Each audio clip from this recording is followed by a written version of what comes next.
ओम नमो भगवते वासुदेवाय. देवर्षी नारदांनी या प्राचीन बर्ही राजाला पुरंजन आख्यान सांगायला सुरुवात केली. ते म्हणाले, फार पूर्वी पुरंजन नावाचा एक मोठा यशस्वी राजा होता आणि त्याचा अविज्ञात नावाचा एक सखा होता, मित्र होता. पण हा अविज्ञात नेमकं काय करत असे, त्याचं कार्य काय चालू होतं, याचा कोणालाही पत्ता लागत नसे, कोणालाही त्याचं आकलन होत नसे. हा राजा पुरंजन आपल्याला राहण्यासारखं उत्तम स्थान शोधण्यासाठी म्हणून सगळ्या पृथ्वीवर जिकडे तिकडे हिंडला. पण आपल्या पसंतीचं, आपल्या आवडीचं असं एकही स्थान त्याला तिथे मिळालं नाही. आणि मग थोडासा उदास झाला, निराश झाला. पुन्हा त्यांनी आपले प्रयत्न चालूच ठेवले. घर अशासाठी पाहिजे होतं की त्या घरामध्ये राहून वेगवेगळ्या भोगांबद्दलची जी आपली लालसा होती, ती लालसा पूर्ण करता यावे. तेव्हा हिंडता हिंडता जेवढी नगरं त्यांनी या पृथ्वीवर बघितली, त्यातलं एकही नगर, एकही गाव त्याला आपलं भोगायतन म्हणून पसंत पडलं नाही. आणि एक दिवस असंच हिंडता हिंडता हिमालयाच्या दक्षिण तटवर्ती शिखरांवर कर्मभूमी असलेल्या भरतखंडामध्ये त्याला एक नवद्वारपुरी दिसली. एक नगर दिसलं ज्याला आत शिरण्यासाठी 9 वेगवेगळे दरवाजे होते. आणि नगराची, उत्तम नगराची जी काही लक्षणं सांगितली त्या सगळ्या लक्षणांनी ते परिपूर्ण होतं. ते नगर सगळ्या बाजूनी तटबंदीने बंदिस्त झालेलं होतं. आत उत्तम प्रकारची उद्यानं होती. काही काही ठिकाणी आवश्यक तिथे झरे होते, झरोखे होते. आणि खोल अशा दर्याही होत्या. राजद्वारांनी सुशोभित असं ते नगर होतं. सोनं, चांदी आणि लोहाच्या शिखरांनी विशाल अशा इमारतींनी ते सजलेलं होतं. त्या महालांमध्ये जे जमीन होती ती नीलम, स्फटिक, वैदुर्य, मोती, पन्ना, लाल अशा निरनिराळ्या रत्नांनी बनवलेली होती. आणि आपल्या त्या चमकदार कांतीमुळं नागांची राजधानी जी भोगावती तिच्यासारखं ते वाटत होतं.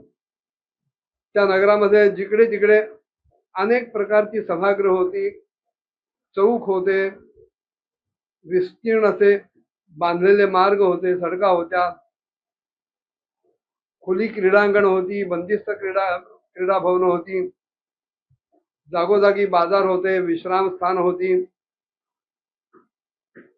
निरनिराळ्या रंगीबेरंगी ध्वजांनी, पताकांनी ते नगर सजवलेलं होतं. आणि ठिकठिकाणी चबुतरे बांधलेले होते. त्या नगराच्या बाहेर दिव्य वृक्ष होते, त्यांना निरनिराळ्या वेलींनी वेढलेलं होतं. एक विलक्षण असा बाग तिथे होता, बगीचा होता.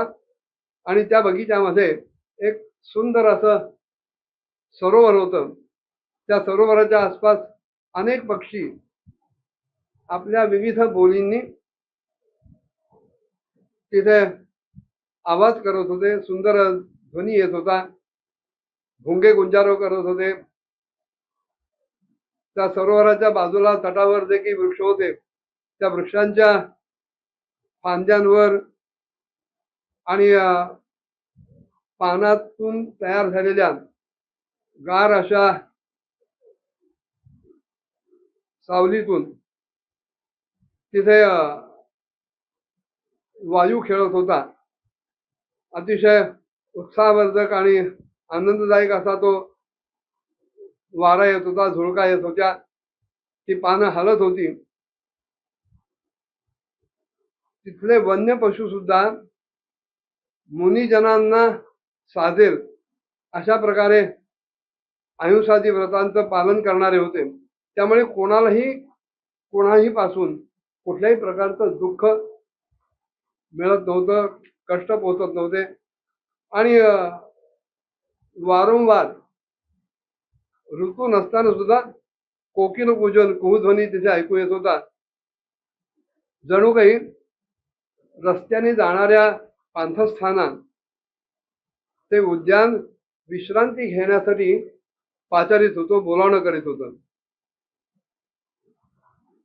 हा राजा त्या अद्भुत अशा अरण्यात वनात हिंडत असताना समोरून एका सुंदर युवतीला स्त्रीला येताना त्याने बघितलं आणि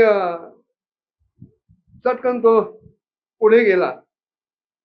त्या सुंदरीच्या बाजूला तिथे 10 सेवक होते आणि त्यातला प्रत्येक जण 100 नायिकांचा पती होता. त्या सुंदर स्त्रीच्या बाजूला 5 फणे असलेला एक साप होता, जो तिचा रक्षक होता आणि सगळ्या बाजूनी तो तिचं रक्षण करत असे. ती सुंदरी दिसायला मात्र अतिशय भोळी भाबडी अशी किशोरी दिसत होती आणि विवाहोत्सुक असावी असं एकूण तिच्या वर्तनावरनं वाटत होतं. कुंदकळ्यांसारखे दात, सरळ नाक आणि मुखडा सुद्धा अतिशय सुंदर असा. तिच्या कानांमध्ये कुंडल हलत होती. रंग सावळाच होता. देह सुद्धा कमनीय होता, कोणालाही आकर्षण वाटेल असाच होता. कमरेला सोन्याची करदोटी बांधलेली होती आणि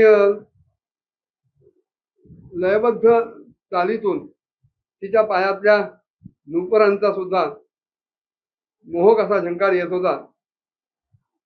थोडक्यात म्हणजे एखादी साक्षात देवी समोरनं येते का काय असं वाटावं अशी ती गजगामिनी येत होती. तिच्या भुवया सतत नाचत होत्या आणि प्रेमपूर्ण अशा तिरक्या कटाक्षांनी आपल्या दृष्टीपातांनी ती समोर असलेल्या पुरंजनाला घायाळ करत होती, व्याकुळ करत होती. आणि मध्येच लज्जायुक्त असं हसूही तिच्या चेहऱ्यावर खेळत होतं. त्या स्त्रीला बघितल्यानंतर हा पुरंजन राजा तिच्याशी अतिशय मृदू मधुर वाणीने बोलायला लागला. तो काय म्हणाला पुढच्या भागात बघूया. ओम नमो भगवते वासुदेवाय.